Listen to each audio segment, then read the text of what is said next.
Football বিশ্বকাপ মানেই কি শুধু গোল, উত্তেজনা আর তারকাদের লড়াই? মোটেও না।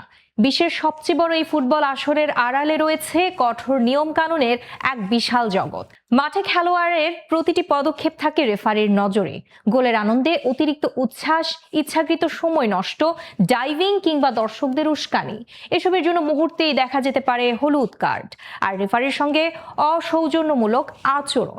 সেক্ষেত্রে শাস্তি আরও কঠোর হতে পারে। শুধু মাঠেই নয়, পোশাক পরিচ্ছদেও রয়েছে কড়া বিধিনিষেধ। আংটি, চেইন, ঘড়ি, কোনো অলংকার পরার সুযোগ নেই। এমনকি জার্সির নিচে রাজনৈতিক, ধর্মীয় কিংবা ব্যক্তিগত বার্তাও প্রদর্শন করা নিষিদ্ধ। এরই মধ্যে এজন্য নিষিদ্ধ হয়েছে অনেক দেশের জার্সিও। আরেকটি গুরুত্বপূর্ণ বিষয় হলো ডোপিং নিয়ন্ত্রণ। যে কোনো সময় পরীক্ষার মুখোমুখি হতে পারেন খেলোয়াড়রা। নিয়ম ভঙ্গ করলে ক্যারিয়ারই হুমকির মুখে পড়তে পারে। সামাজিক যোগাযোগ মাধ্যমেও থাকতে হয় সতর্ক। বর্ণবাদী, আপত্তিকর বা উস্কানিমূলক মন্তব্যের জন্য জরিমানা থেকে শুরু করে নিষেধাজ্ঞাও আসতে পারে।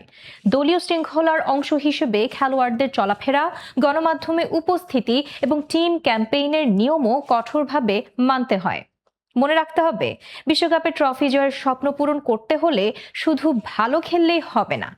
নিয়ম, শৃঙ্খলা ও পেশাদারিত্বেও হতে হবে সবার সেরা। কারণ বিশ্বকাপ শুধু ফুটবলেরই নয়, দায়িত্বশীলতারও সবচেয়ে বড় মঞ্চ। বাংলাদেশ সময়, সবার আগে দেশ।